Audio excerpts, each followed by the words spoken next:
মুস্তাফিজ আমরা দেখে আসতেছি অনেক বছর ধরে, ও আমার বাংলাদেশ টিমের জন্য ম্যাচ উইনিং পারফরমেন্স করে। ইনফ্যাক্ট কয়েকদিন ধরে রিশাদও সেম জিনিসটাই করতেছে।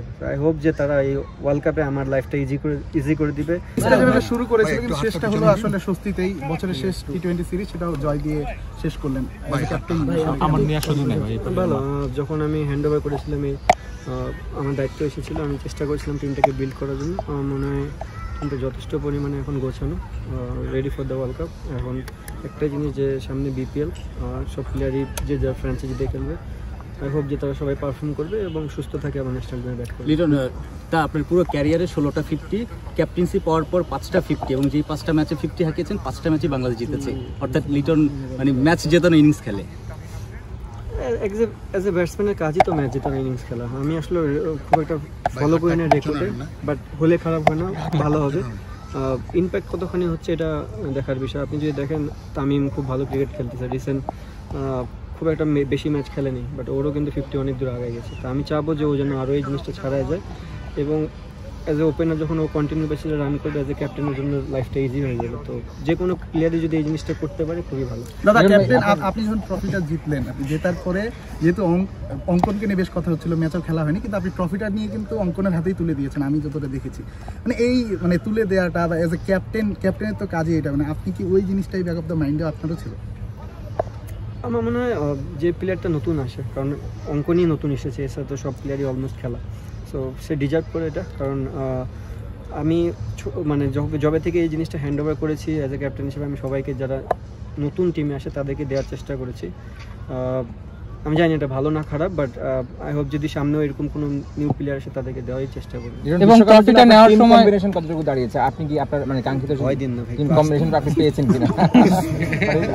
বিশ্বকাপে টিম কম্বিনেশন দাঁড়িয়েছে আপনার কাছে কি মনে হয়? আমার কাছে মনে হয় আমি স্যাটিসফাইড এই মুহূর্তে যে জিনিসগুলো আমি চেষ্টা করেছি, ওভারঅল সব কিছু মিলায় আমার মনে হয় যদি এই প্লেয়ারগুলো সুস্থ থাকে তাহলে আর মোটামুটি বলা যায় যে এই প্লেয়ারগুলোই চান্স বেশি খেলার। বাট কেউ যদি এক্সট্রাঅর্ডিনারি পারফর্ম করে বিপিএলে, সেটা অবশ্যই সিলেক্টরদের চোখে পড়বে, এবং সিলেক্টররা যদি তাকে এইভাবেই চিন্তা ভাবনা করে ডিফারেন্ট কিছু হতেও পারে। দেখুন ভাই, আপনার মানে যেভাবে আসলে আপনি ওয়ার্ল্ড কাপকে টার্গেট রেখে তো আপনাকে ক্যাপ্টেনটা দেওয়া হয়েছে, এবং ওইভাবে আপনি বললেন যে অলমোস্ট একটা গোছানো দল আপনি মানে গুছিয়ে নিয়েছেন আসলে দলটাকে।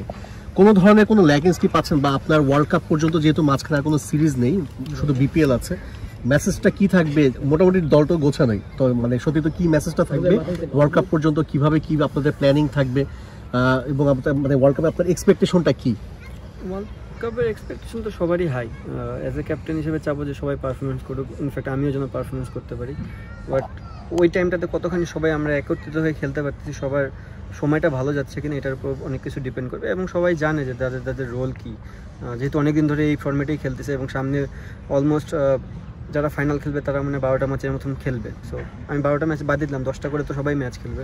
সো এনাফ টাইম আছে এখনও ওয়ার্ল্ড কাপের আগে একটা বিশাল, আপনি যতই প্র্যাকটিস করেন ম্যাচ কিন্তু একটা ম্যাচের মতন। সো আমার মনে হয় তারা ওই প্রসেসেই যাবে এবং ওখান থেকেই ভালো কিছু নিয়ে আবার আসতে পারবে। লিটন, কলকাতাতে 3 ম্যাচ, ডে গেম 3টাই, আপনার বোলিং অ্যাটাক অনেকটাই ব্যালেন্স এবং অভিজ্ঞ বলা যায়। সেই জায়গাটাতে মুস্তাফিজ অসাধারণ ফর্মে আছে, রেগুলার আইপিএল খেলে, কলকাতা বা ইন্ডিয়ান কন্ডিশন সম্পর্কে দুর্দান্ত ধারণা আছে।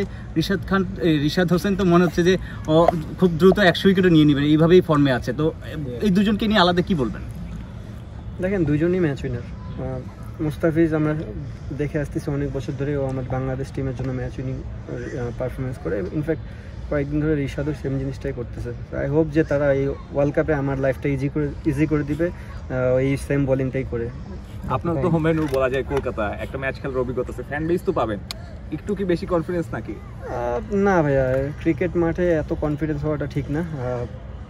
সার্টেন ডেতে যারা ভালো ক্রিকেট খেলবে তারাই জিতবে, এবং আমাদের বেস্ট ক্রিকেটটাই খেলতে হবে। আপনার যেমন আগের যে প্রেস কনফারেন্সটা ছিল, ওইটা থেকে যাওয়ার পর আমরা শুনেছিলাম যে আপনার হয়তো বিশ্বকাপে ক্যাপ্টেন্সি না করারও একটা চিন্তা এসেছিল। Is it true? আমি এই অ্যানসারটা ওইখানে দিয়েছি যে ভিতরে।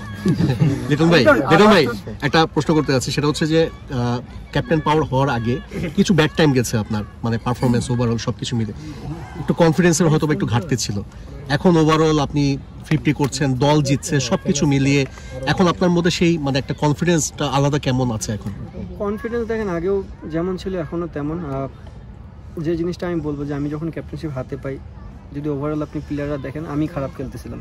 সো আমার ভিতরে চ্যালেঞ্জটা ছিল যে সব প্লেয়ারই পারফর্ম করতেছে, খুব দ্রুত গতিতে রান তুলতেছে, আমি কীভাবে নিজেকে কোপ আপ করতে পারি তাদের সাথে। আমার মনে হয় আমি ওই জিনিসটা নিয়ে চ্যালেঞ্জ নিয়েছি এবং প্র্যাকটিস করেছি। সো মোটামুটি আমি সব বলবো না যে প্রতি গেমে আমি খুব ভালো সাকসেস, বাট আমি ট্রাই করেছি আমার বেস্ট ক্রিকেটটা খেলা।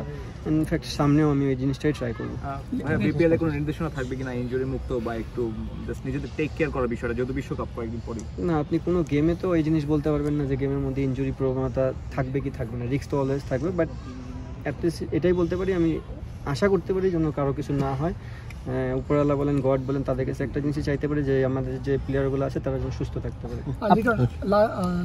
একদিন আগে বিপিএল এ নিলামটা হলো, ম্যাক্সিমাম ক্রিকেটারই হচ্ছে প্রথমবার বিপিএল এরকম কিছু দেখেছে, আপনিও দেখেছেন, আপনার বিট যখন উঠেছিল কিরকম অবস্থা ছিল? আমি এনসেট ওখানে দিয়েছি, আমি আসলে সত্যি কথা বলতে আমার নিলামটা দেখতে পারিনি, আমি জিমে ছিলাম। আমার কাছে মনে হয়েছিল ওই টাইমটাতে জিমে থাকাটা আমার জন্য বেশি ইম্পর্টেন্ট ছিল, যেহেতু নেক্সট ডে প্র্যাকটিস বা গেম ছিল। যাই হোক, ভালো এই জিনিসটা, নিলাম পদ্ধতিটা ভালো, ফার্স্ট টাইম হলো অনেক দিন পরে। আমার মনে হয় নেক্সট টাইম থেকে যদি এই জিনিসটা কন্টিনিউ হয়, প্লেয়ার আস্তে আস্তে যারা মানে কী বলে যারা পরে এই জিনিসটা নিলাম তারাও আস্তে আস্তে অ্যাডাপশন করে ফেলবে এবং তারাও বেটার কিছু করতে পারবে। এক বছর হলো আপনার ক্যাপ্টেন্সিতে, লাস্ট আপনি ওয়েস্ট ইন্ডিজ থেকে শুরু করে এই পর্যন্ত এক বছর আপনি কিভাবে সাম আপ করবেন? এক বছরের সাম আপ করবো আমার মনে হয় ভালো। ওভারঅল সব প্লেয়ারই আমার আন্ডারে অনেক দিন ধরে খেলতেছে, একটা বছর ধরে এই ম্যাক্সিমাম প্লেয়ারই খেলতে, কিছু প্লেয়ার হয়তো বাইরে আছে। আমার মনে হয় ওভারঅল ভালো। Thank you. Thank you.